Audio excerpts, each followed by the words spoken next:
nandito naman po tayo mga katrip. Tignan nga natin kung ano yung mga pinaggagawa nila. Napapansin ko kasi halos lahat minsan sa karamihan ng ganyan, hindi na sila ang gumagawa ng ganyan. Karamihan marami sa kanila.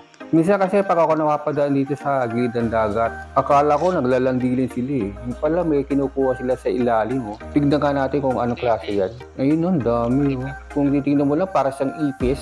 Ang yaman talaga ng dagat Ano kaya gagawin nila dyan? Ang galing nila maghanap kabasado nila kung saan. Mo'y kilawon. Kani siya mo ni sabon. Sabon. Butangan o kanang kuan, tangad. Tangad. Ang kani siya butangan ni mo og tamate suloy Day sukaan. Sabi daw niya, pwede daw gawing parang paksiw o kilaw. Lagyan ng kamatis at luya at tanglad. At sabawan. Style tinola kung ba sa Tagalog. Nay, ingat lang. Baka tumama Mahirap na. Uy, marami na pala kayo nakukuha.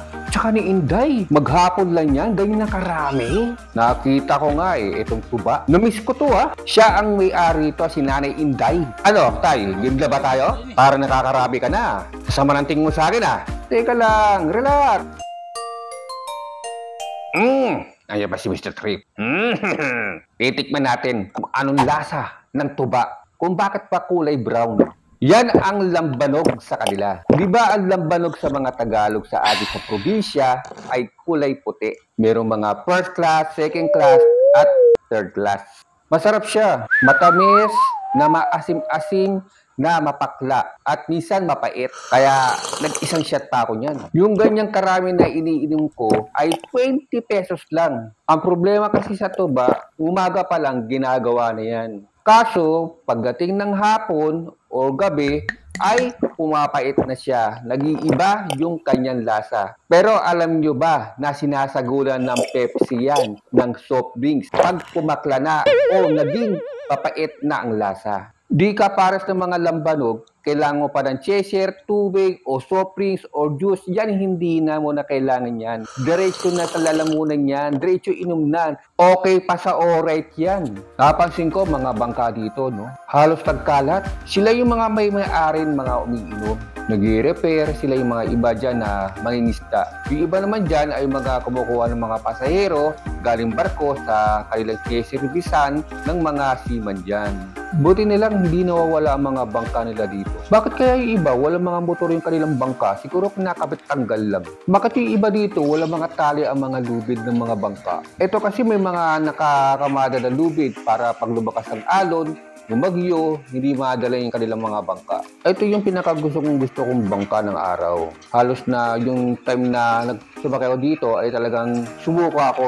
Kayo, nakasakay na ba kayo sa bangka? Nakakahilo, Lalong-lalo na pag maalon. Ito naman yung katas ng tuba. Ito yung bangka ni Inday. Bagong gawa lang yan. Medyo masama ang panahon. Masama ang piltik ng hangin, Parang uulan, Maaga pa naman Ito nga pala yung bangka na sinasabi nila na malas at merong namatay dahil ito ay ginamit ng araw pa. Di na rin naasikaso dahil nga patay na yung may-ari. Kasi kung aayusin doon nila yan, mahal ang plywood. Alam nyo, masarap dito maggala, mag-relax, maglakad-lakad sa mga buhangin. Kahit man hindi kagandahan dito kasi nga dito, karamihan kasi dito na pupunta, gusto nila kasi wala nang bayad. Ito nga pala yung tambayan ni Mr. Trip. Alam nyo naman ang mukha ko lagi nandito kasi nga yung may-ari nito ay kakilala ko. Labas-pasok ako dyan na pinagkakatiwalaan ako. Minsan pag may go-order, mag-videoke, inuutos-utusan lang ako ni nanay.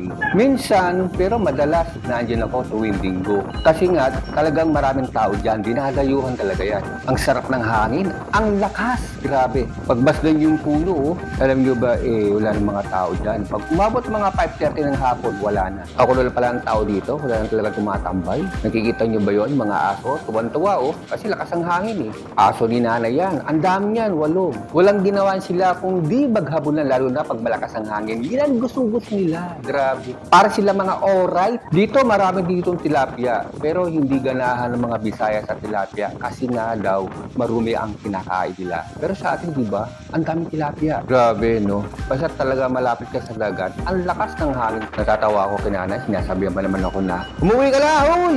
Oo, ako ng oo. Mahinang nilalang. Kitang-kita mo man, nag-i-enjoy ako sa hangin eh. O ano, okay ba tayo dyan? Paki-like naman at paki-comment.